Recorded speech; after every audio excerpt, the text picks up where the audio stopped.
Here's a dish you're definitely less familiar with, but I know you're gonna love. It's called Spiedino Romano, which literally means the Roman skewered dish. It's got all the elements set up for flavor success. Toasty, garlicky bread, melty cheese, and a buttery sauce over top. Let's make it. Life can be a struggle, but a good meal doesn't have to be. We can make creative, nutritious, and inventive dishes that won't break the bank. We'll eat well and save money, because that's what we do. Welcome to Struggle Meals. We're using an Italian loaf. I'm gonna slice it up. I'm doing nice, thick slices of bread here. Eventually, these pieces of bread are gonna be married to cheese. If we don't toast the bread, it's either gonna be soggy. We'll lay this bread out into the oven. While that bread toasts, we're gonna slice our cheese. The mozzarella. All right, this cheese can be pretty tough to slice. All right, it sure smells like the bread is toasted.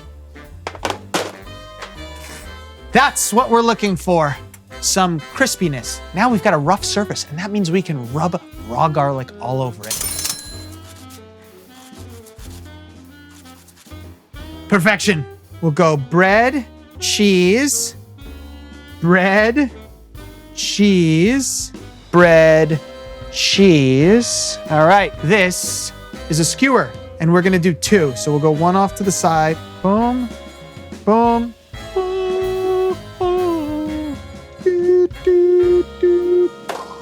This is the best cheesy toast. Now these go in the oven so the cheese melts and we get a deep dark color. Ta-da! We're gonna make a delicious, flavorful sauce that we're gonna pour over top of this bread, and it is gonna make it spectacular. We're gonna start with a shallot. I tried to do a pretty fine dice on the shallot. Reason being, we're gonna add some capers in there, and I like to have the size of things to be similar.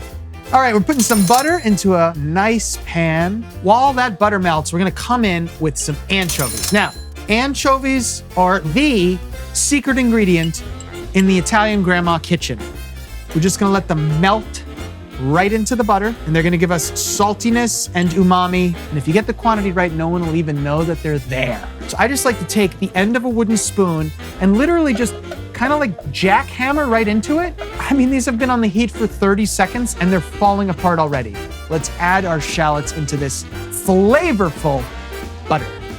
To cut through all the richness, a little white wine, the acidity of that will do quite well.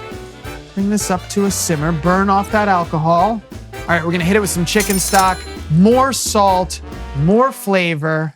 So while we wait for this to come up to a simmer, let's head over to the herb garden so that we can finish off this sauce with some bright, fresh vitality. I like parsley, and I love basil for its floral awesomeness.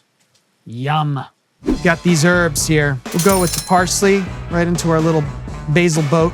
More basil, parsley, and then you literally roll up the little cigar, and you come in and you chop that up. Let's finish this sauce. We take little bits of cold butter and swirl them in. It's gonna help emulsify the whole sauce. Once you see one piece of butter melting, you can come in with the next one. All right, you see how thick that's getting? So now that the butter's all melted into the sauce, let's add our fresh herbs in there.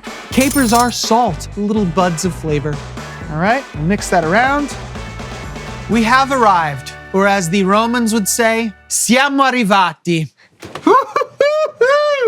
Today just got even better. Let's assemble.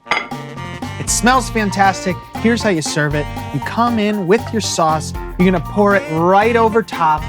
The bread's gonna absorb all the butter, the caper, the wine. It's $2.14 a serving. I can't wait to dig in. You hear that crunch?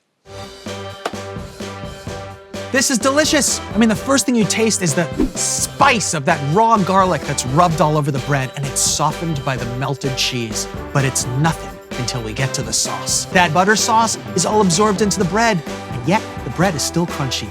It's sorcery. This is an impressive looking dish, and it's jam-packed with flavor, meaning everyone will love it. Make it.